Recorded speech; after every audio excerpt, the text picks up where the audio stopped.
সেবাশ্রয় নিয়ে আরও বিপাকে অভিষেক বন্দ্যোপাধ্যায়। ভুল চিকিৎসায় পা বাদ যাওয়ার অভিযোগ আগেই দায়ের করেছিলেন ভুক্তভোগী মালতী বিশ্বাস ও তার পরিবার। এবার হস্তক্ষেপ করল স্বাস্থ্য দপ্তর।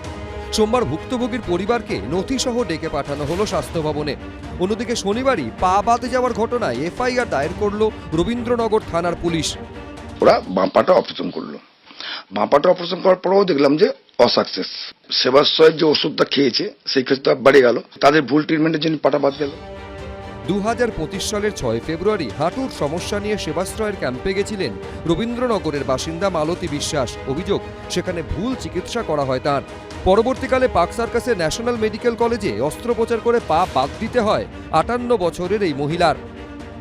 ওই ক্যাম্পে আমি দেখাতে গেছিলাম, পা যে কেটে বাদ যাবে এটা আমি ভাবিনি। আমি চাই আমার মতন আর কেউ যেন না এরম ভোগে। আজকে আমি চিরদিনের জন্য পঙ্গু হয়ে পড়ে রয়েছি। কারোর এইরকম যেন, আমি চাই আমার সুষ্ঠু বিচার চাই। আমার পায়ের যে এত বড় ক্ষতি হয়ে গেল, আমি তার ক্ষতিপূরণ চাই। এই ঘটনায় বৃহস্পতিবার রবীন্দ্রনগর থানায় অভিযোগ দায়ের করে এই ভুক্তভোগী পরিবার। শনিবার রাতে সেই অভিযোগের প্রেক্ষিতে এফআইআর দায়ের করেছে পুলিশ। তাতে অভিযুক্ত হিসেবে নাম রয়েছে অভিষেক বন্দ্যোপাধ্যায়ের। এছাড়াও তার আপ্তসহায়ক সুমিত রায়, মহেশতলা পুরসভার 3 তৃণমূল কাউন্সিলর সহ একাধিক জনের নাম রয়েছে। বিএনএস-এর একাধিক ধারায় দায়ের হয়েছে মামলা, যার মধ্যে রয়েছে জামিন অযোগ্য ধারাও। এফআইআর যদি হয়, সেই এফআইআরের ভিত্তিতে পুলিশ আইন অনুসারে, আমাদের ন্যায় সংহিতা অনুসারে কাজ করবে।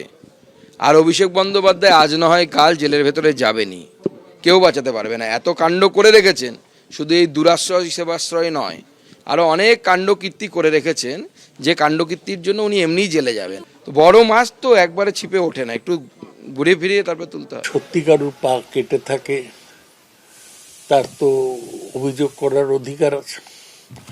তদন্ত করে পুলিশ যা ঠিক করবে তাই হবে। এই হলো মালতী বিশ্বাসকে চিকিৎসকের দেওয়া প্রেসক্রিপশন। তাতে না আছে চিকিৎসকের সই, না আছে চিকিৎসকের রেজিস্ট্রেশন নম্বর, এমনকি প্রেসক্রিপশনের তারিখটুকুরও উল্লেখ নেই।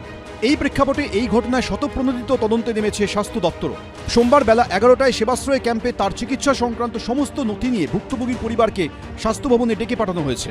কড়া পদক্ষেপের হুঁশিয়ারি দিয়েছেন স্বাস্থ্যমন্ত্রী। উনি ফোনও করেছেন আমাকে, স্বাস্থ্য দপ্তরও তদন্ত শুরু করবে।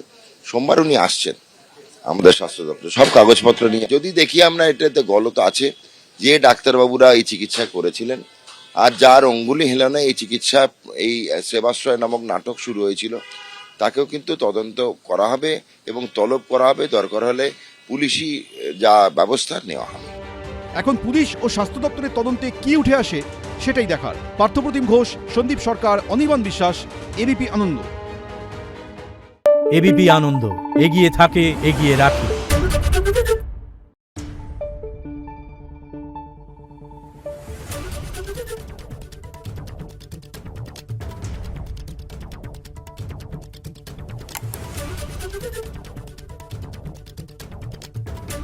Thank you.